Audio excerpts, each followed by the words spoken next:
Olá, pessoal! Eu irei fazer uma breve apresentação sobre o resumo do projeto de iniciação científica. Bem, meu nome é Nayara, sou estudante de Engenharia Química pela Universidade de São Francisco, sou voluntária no projeto de iniciação científica, que é coordenado pela professora Mônica e pela professora Rosana. O tema do meu projeto de iniciação científica é Estratégia de Ensino-Aprendizagem e Matemática para diminuir os efeitos da pandemia para os alunos nono anos da Escola Estadual Paulista, mais precisamente da Escola Estadual Major Juvenal Alvim, localizada no município de Atibaia. Mas por que direcionar o projeto para a área da matemática? Porque a matemática foi sempre uma disciplina com muita dificuldade por parte dos alunos. Porém, com o advento da pandemia, do Covid-19, essa dificuldade ela foi intensificada. Por quê? Parte dos alunos não tinha acesso a recursos tecnológicos para poder assistir às aulas, ou aqueles que tinham não se adaptavam a esses recursos para poder aprender. Com isso foi gerada falta de motivação, com isso eles se dedicaram menos e também nas suas residências talvez não tinham um espaço adequado para estudar, com muito barulho, interferência de familiares conversando, isso atrapalhando no processo de aprendizagem. Assim, diante do que foi exposto na introdução, o projeto de iniciação científica tem por objetivo desenvolver atividades que auxiliem os professores de matemática da Escola Estadual Major Alvim. Essas atividades podem ser jogos, dinâmica, experiências que necessariamente trate dos conteúdos abordados na matemática. Bem, essas atividades ela tem por iniciativa, por objetivo, ajudar os alunos do nono ano do ensino fundamental a recuperar o conteúdo que foi perdido ou que não foi visto, ou, enfim, que foi prejudicado durante a pandemia do Covid-19. Basicamente, os materiais e métodos podem ser resumidos nos seguintes tópicos. Primeiramente, o projeto teve que ser aprovado pelo Comitê de Ética, pois envolve pessoas. Depois disso, que as atividades foram iniciadas e desenvolvidas. Também houve reunião com a diretora da Estadual Juvenal Alvim, para saber a situação que a escola se encontrava, e foi passado que os alunos sentiam muita dificuldade em soma, subtração, multiplicação e divisão, principalmente em divisão. Com isso, era realizado reuniões com as professoras responsáveis pelo projeto para nos passar essas informações sobre essas dificuldades dos alunos. Com isso também foi desenvolvido formulários para os alunos e professores para saber o que eles pensavam, as sugestões deles, dos alunos e dos professores, para conhecer um pouco eles, digamos assim. Diante de toda essa situação, a gente pensávamos em atividades que envolvia essas áreas da matemática e apresentavam nossas ideias para as professoras, elas nos davam sugestões e a gente descrevia essas atividades e encaminhavam para a professora orientadora e co-orientadora. E assim elas encaminhavam para as escolas que estão participando do projeto.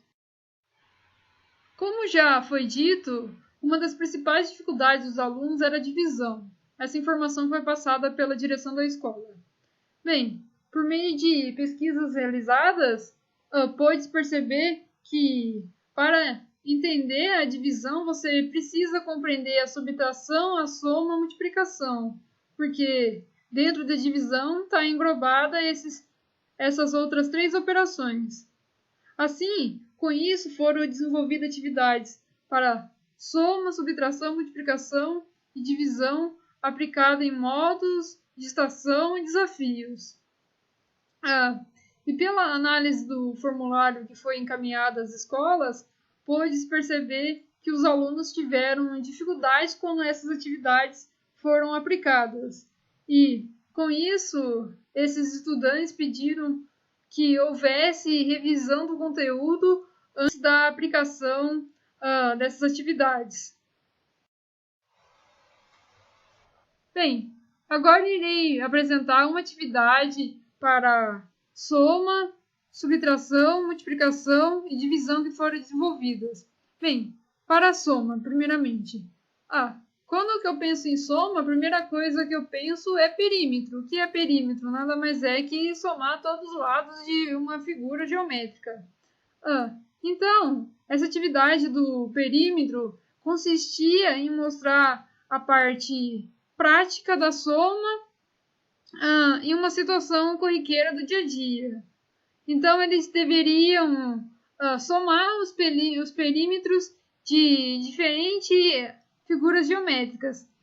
Também foi incentivado que os alunos pensassem em somar de modos diferentes, ou seja, que eles tentassem somar no sentido horário da figura, ou seja, somassem 150 mais 60 mais 150 mais 60 e depois invertesse essa ordem para o sentido anti-horário e, com isso, pensarem mais.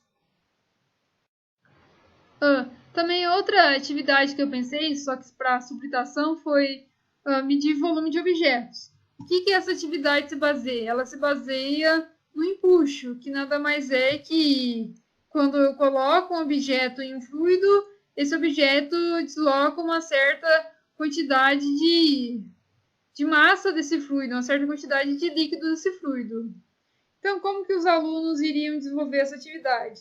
Eles precisavam necessariamente de um objeto graduado, então eles iriam encher esse objeto até uma certa altura, por exemplo, até 800 ml, depois eles iriam inserir um objeto necessariamente denso, para que deslocasse uma certa quantidade de água. Então, logo após que deslocasse essa quantidade de água, após inserir o objeto, eles deveriam fazer uma nova leitura da onde foi o nível da água. Então, eles fariam a diferença do volume final menos o volume inicial, que daria o volume do objeto. Assim, por exemplo, antes de inserir o objeto, a água estaria no nível de 800 ml, e após inserir o objeto, a água ia numa margem de 900 ml. Então, quer dizer que o volume do objeto é a diferença de 900 menos 800, que daria 100 ml. Assim, outra atividade que foi desenvolvida, só que para a multiplicação, foi o medindo volumes de figuras geométricas. Por que desenvolver essa atividade? Porque o volume nada mais é do que a multiplicação das três dimensões. E isso iria mostrar para o aluno a importância de se saber multiplicação. Então, foram criadas várias figuras geométricas com diferentes medidas. Então, eles deveriam calcular esses volumes por meio da fórmula que era apresentado em cálculo de volumes, e eles também deveriam comparar esses volumes quando que eu aumentasse a altura ou diminuísse uma das medidas. Outra atividade que foi proposta foi medir vazão volumétrica. Por que medir vazão volumétrica? Porque a vazão volumétrica nada mais é do que uma experiência física da divisão. O que é essa vazão volumétrica? É o quanto de um certo volume de um líquido irá passar em uma certa área de uma seção transversal. Essa seção transversal pode ser a área de um tubo de PVC, de uma torneira, enfim, uma área onde esse líquido irá escoar. Então, nessa atividade foi proposta que os alunos pegassem um objeto que fosse necessariamente graduado e enchesse de água até uma certa medida, por exemplo, podia ser 1 litro de água, e cronometrasse esse tempo. E com essas informações realizar a divisão. Bem, o que podemos concluir através desse projeto? Concluímos que a pandemia contribuiu bastante para a ampliação das dificuldades que já existiam na matemática. Também a gente, como cidadão, espera que o projeto ajude a sociedade de alguma forma, tornando a sociedade mais justa e igualitária para todos. Essas foram minhas referências. Eu agradeço imensamente pela atenção. Muito obrigada e até a próxima.